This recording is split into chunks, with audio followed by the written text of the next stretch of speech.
Hello, everybody, and welcome to the Great America Show. Great to have you with us, as always. Alvin Bragg's election interference trial has entered its final week. Both sides giving their closing arguments yesterday.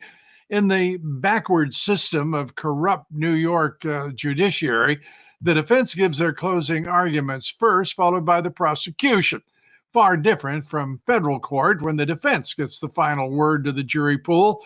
But these people mean business, crooked or not. We now begin the process of jury deliberation. The jury will consider 34 counts, which carry a prison sentence combined of 4 years if convicted. It's been a show trial from the very beginning, one that should have never been brought and never should have gone beyond summary judgment. If found guilty, President Trump will surely appeal. But the fact is, every legal mind that's considered at the top of the profession says there should have been no trial and there should be an outright acquittal. And about 1,000 miles south in Fort Pierce, Florida, sits Judge Eileen Cannon, in stark contrast to the lawyers up north. The judge in the Trump Mar-a-Lago documents case, a judge, in my opinion, with the highest integrity with regard to the rule of law, Cannon Tuesday issuing yet another smackdown to the junkyard jackal special counsel Jack Smith. Judge Cannon denied Smith's request to gag President Trump, keeping him from criticizing law enforcement after it was revealed that Biden's DOJ tampered with evidence during the Mar-a-Lago raid. Cannon also warning Smith and his team, if they keep overstepping their boundaries, sanctions will be on the way for the prosecutors. That Mar-a-Lago case was, by the way, postponed indefinitely earlier this month by Judge Cannon.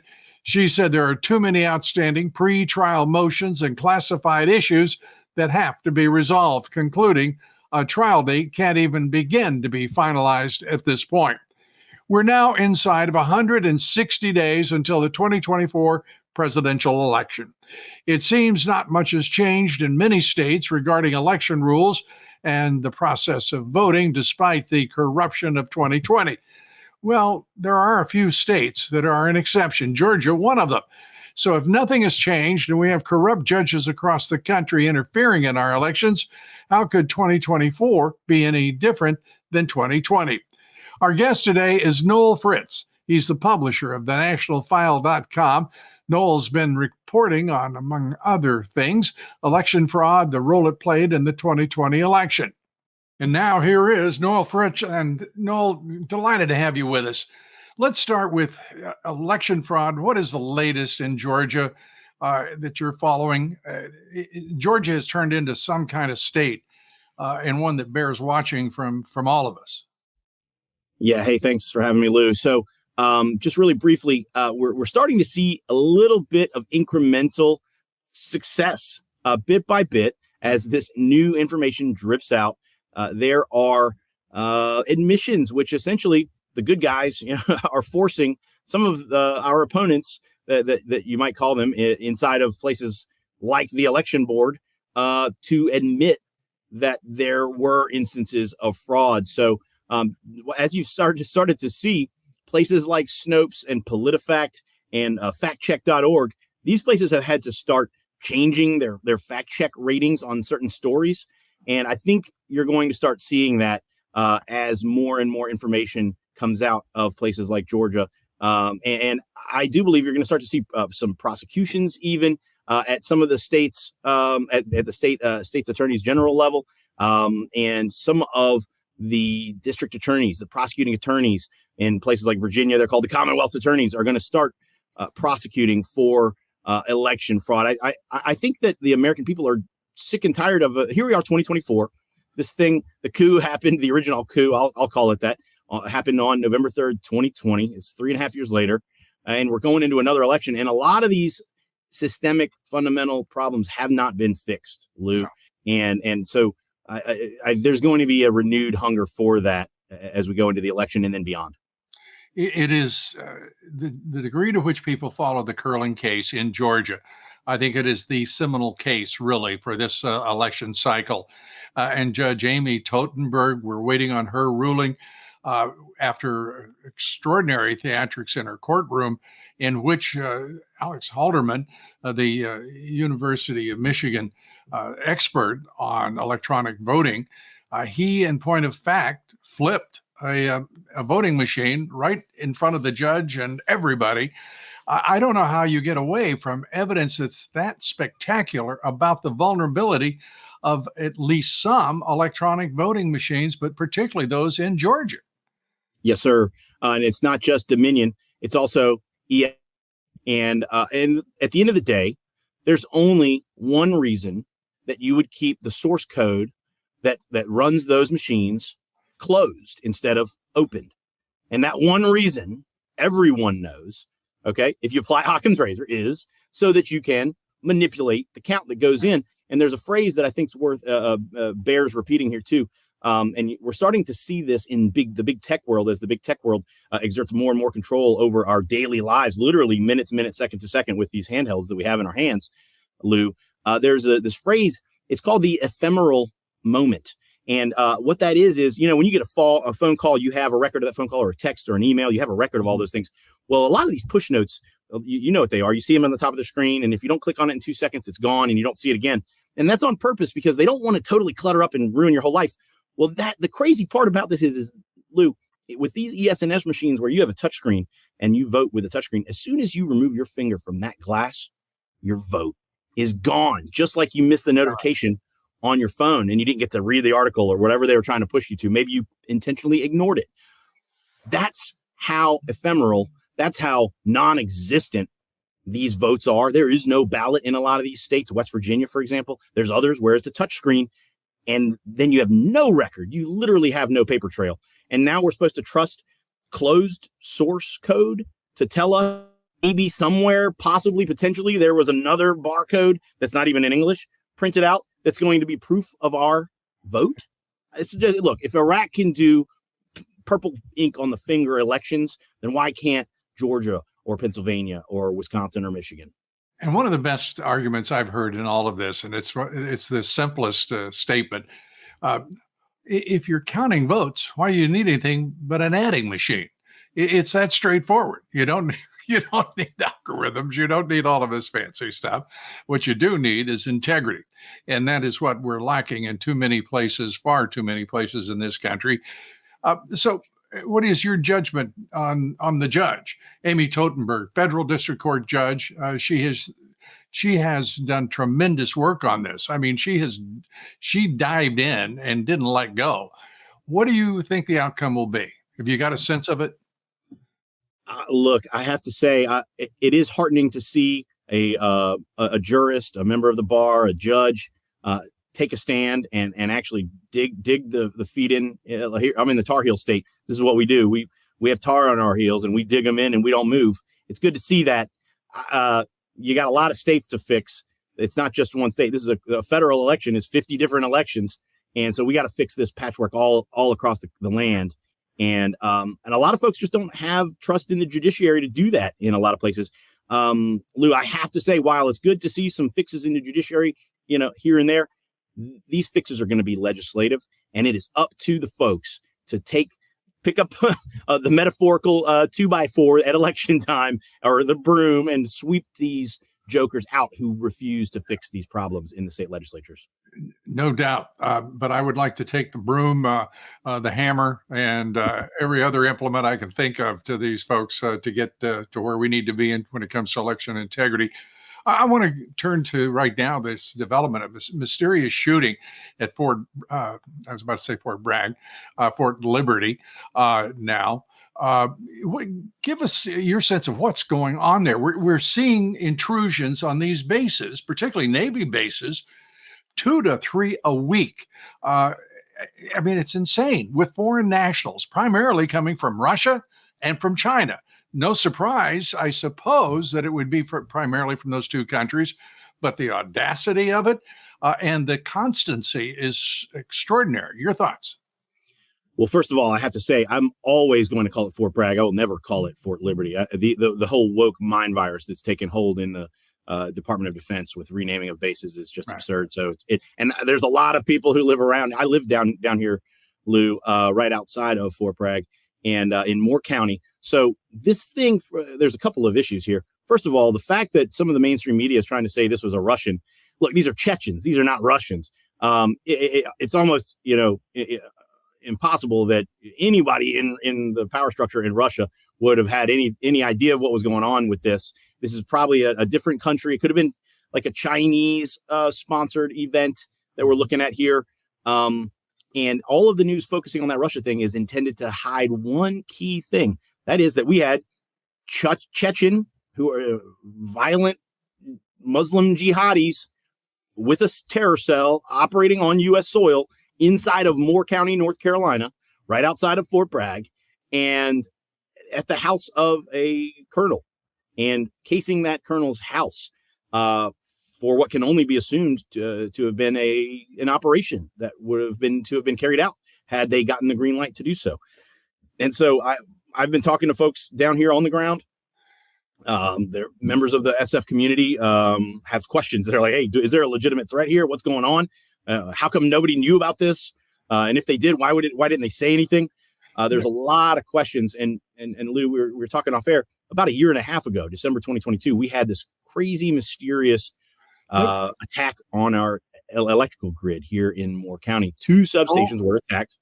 Yes, no, I recall it vividly, and we're going to take that up with you. We're going to take a quick commercial break, come right back. We're talking with Noel Fritsch of the National File. Stay with us.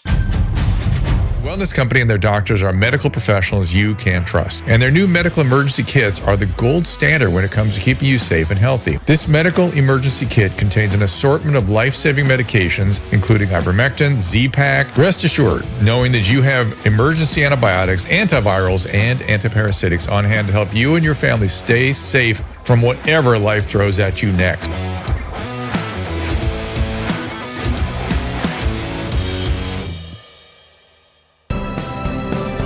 We're back now. We're talking with Noel Fritsch of the National File, and I want to get back to the outage that you're talking about, the operations that apparently are being run. Again, it's not an accident when you get 2 to 3 intrusions on a base. I mean, I'll figure out another way to say this: the chutzpah it takes for somebody to approach a gate of a military base in this country, and just as a probing, scouting recon, it doesn't make it makes sense. There's something more going on here, it seems to me. You're thinking. Well, Lou, let me give you a little bit of background, and I have some exclusive intel that I'm going to share here with your audience for the first time. We haven't even put it up on nationalfile.com yet, but we will. So this thing first started developing right down the road from where there are some Army Special Forces and Green Beret soldiers, and they're in the middle of running these what are called unconventional warfare exercises. And these are standard operating procedure here. They happen a lot because Fort Bragg is one of the biggest bases, if not the biggest Army base, and it's training soldiers all the time. And so that's normal around here to have all of these UW, unconventional warfare exercises. And they thought it was part of that. Some of these soldiers did. And it was, they thought it was like maybe a side mission they didn't know about. And that happens. And so these unconventional warfare things happen. It's a test for the candidates. They're out there trying to become Green Berets. They're out in the field, and they're working in the field, like across a 30 county swath of North Carolina. And there's 200 candidates that are working basically with volunteer guerrilla fighters out in the communities who are playing as guerrilla fighters. And it's really important to understand this. To understand the story, and they learn small unit tactics, and they learn job specific training, and they have to put it all together in this immersive environment. And the Army, the brass there calls it Pine Land, which if you've been down to Pinehurst or Southern Pines, you understand what that means. And it's a fictional war game basically.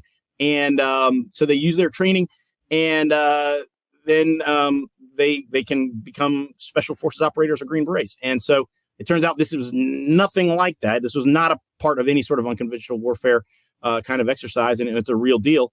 And there's a couple of these Chechens who are staking out this SF colonel's home, Special Forces colonel's home, and they were taking photos of his kids with telephoto lens. Brand new stuff, Lou. It's not anywhere. You're not going to hear it anywhere else. This is around 8 o'clock on a Friday night, And the colonel confronted the man. And of course, the man spoke very little English, or pretended to. And there was a confrontation and a scuffle. And he said he was from the power company, but this is public. There was no power company uniform or truck or whatever. And then he saw that there was the phone was like all in Russian.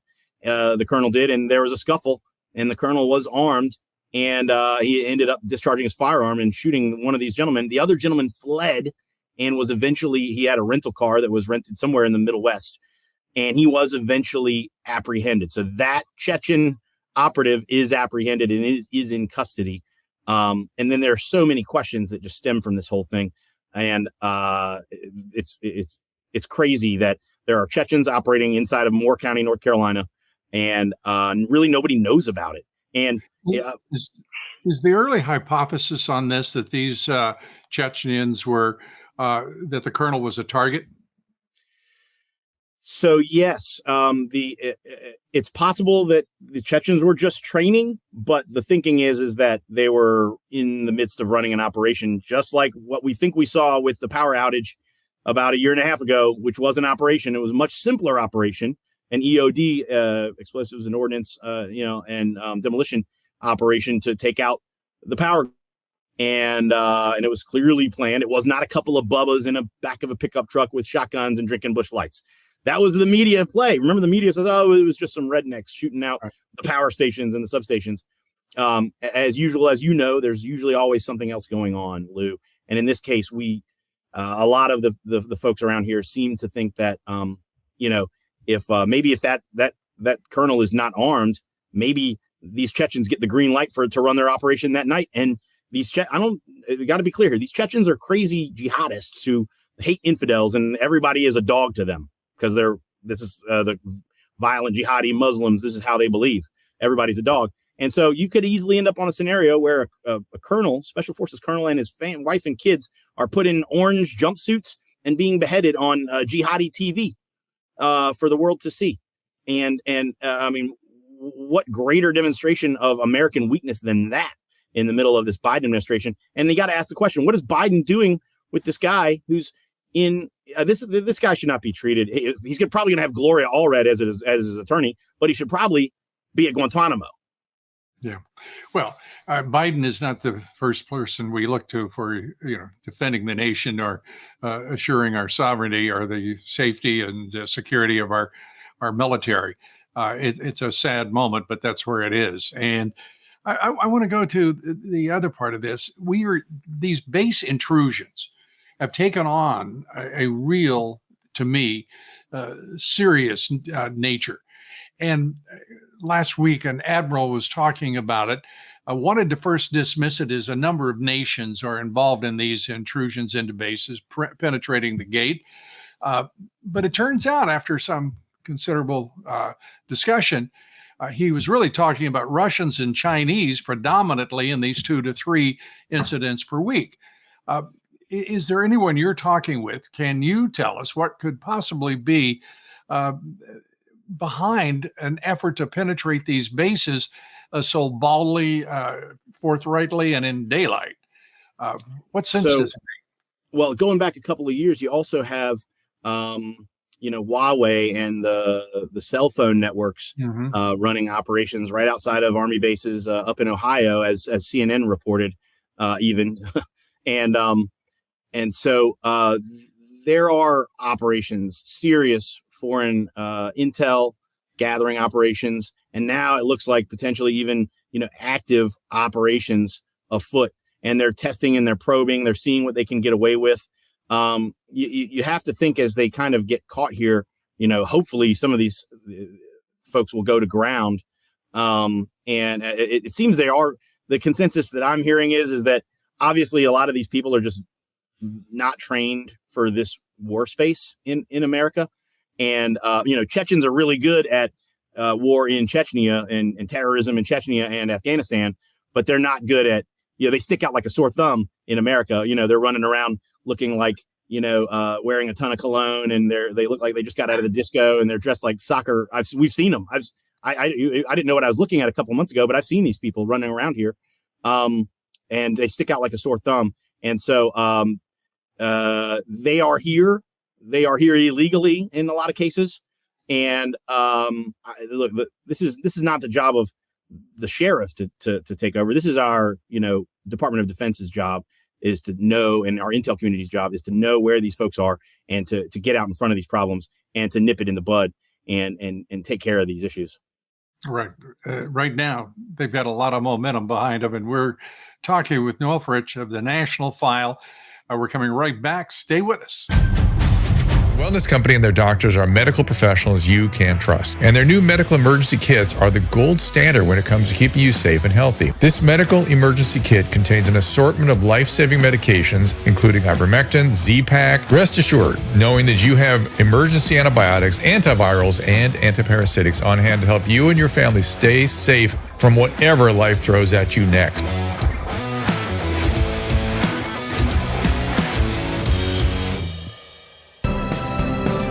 We're back now. We're talking with Noel Fritsch of the nationalfile.com. And let's turn to an issue that we've got a lot of Biden stuff happening. Hunter's gun trial starts next Monday. The president of the United States drops by Haley's house to last night at 8:00 just to have a conversation. It looks suspicious to me, downright like witness tampering, since the trial's a week away. He's never been to her house before, but suddenly at 8:00 on a Sunday night, he wants to go have a conversation. Your thoughts? Well, it is what it looks like, right? It's absolutely witness tampering. And what's the crazy thing with the Biden family? Like all of like the key witnesses against the Biden family are also the Biden family. It's the entire crew.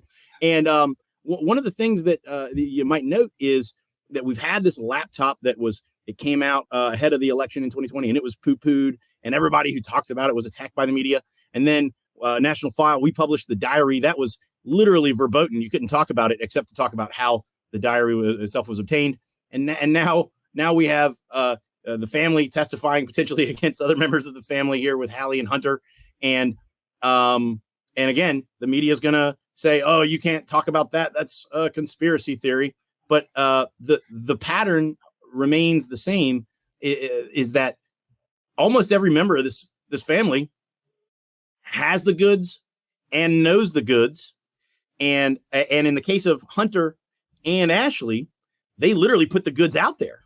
Right. And in my estimation, Lou, I believe that they are actually, it's a very teenage type of behavior. They're basically extorting their parents for more cash.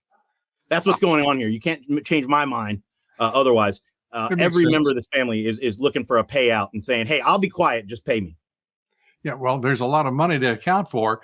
And then we find out, this family gets creepier and creepier the more we learn about it. And James Comer's House Oversight Committee releasing these documents that show that Hunter Biden was trying to put together a meet at a ceremony, a memorial ceremony for the Sandy Hook victims, and did so. It's really disgusting. And the purpose was to meet with the Chinese, the Communist Chinese, the CFC Corporation, linked to the Chinese government, to do a $10 million a year deal. That's a pretty good price to pay for whatever it was. I guess it was influence, but boy, that's powerful influence. You're thinking on that as well. Well, and talking about the fine art dealing that the family has gotten into, you can say, like, my kid would love to sell me a glass of lemonade for like $2,500, Lou. Little kids think of things like this. Hey, it's a genius plan. Actually, that's what they did. They're selling, $10 million glasses of lemonade all over the country while they sell out the best interest of the United States to the lowest bidder in China, in Ukraine, wherever they happen to go, just to personally enrich themselves. And you said the word creepy. That's the word, Lou. It's not just creepy. A lot of folks are out there saying this is treasonous. And so now the question is who's allowing this to happen inside of government? We all know that there are interests deeper than just Joe Biden that are kind of involved in running these things. It's time to go. Look, a lot of this is, let's just pay attention to all the nonsense with the Bidens. A lot of viewers, I believe, want to know what's going on a couple layers deeper. Who's allowing this to happen? Yeah, exactly. And we know that, my goodness, no family has ever had more protection from federal agencies than this one. I want to ask you also, as we wrap up here, as we look at NATO, they just get a new chief, a Secretary General of NATO, and the next thing he wants to use Western long-range weapons on the Russians. I mean, we're watching really stupid people in Europe. We have stupid leadership. We understand what stupid leadership is. But what we're watching, whether it is Macron, you name the country almost, Germany, these people are out of their minds. They're going to get into a shooting war with some people they really don't want to do that. Yeah, it is almost suicidal, Lou. It certainly appears that way. And this is not new. Vlad Putin, not to endorse the guy, but he's been telling them for many, many years, going back decades, not expand with your missiles onto these borders, because we will see that as an act of war and encroachment into our territory and our turf. And that's exactly what NATO's been doing. And then not only that, Lou, you can't even make this stuff up. Maybe you don't want to put this as the focus, but believe it or not, in the NATO and MI6 and the European intel community overtly in the run up to war in February of 2022 in Ukraine, they were literally, one of their main reasons for going to war was to protect LGBTQ rights in Ukraine. They're open with that. And I'm not talking like low level staffers. I'm talking like the head of NATO and the head of the MI6. And this is so now the United States is complicit in helping to export all of this degeneracy to the rest of Europe and to a country which clearly doesn't want it in Russia. Right. And they're going to do it at the point of, missiles and warheads, and they're going to, take it or else. And I want to remind everybody, we've got elements of the 82nd Airborne and the 101st Airborne on the eastern flank in Europe. Come on, President Trump. That's all I can say. You can't get here soon enough. Noel, thanks so much for being with us. Noel Fritsch, nationalfile.com. Always great to talk with you. Thanks so much. Thanks. Thank you, Lou. Thanks, everybody, for being with us. And be sure to join us here tomorrow for the Great America Show. Our guest will be former CIA intel analyst John Gentry. And be sure to join us tonight for Lou Dobbs tonight, 7 p.m. Eastern, 6 Central on Frank Speech, Rumble, X, and Roku. Thanks, everybody. God bless you. And may God bless America.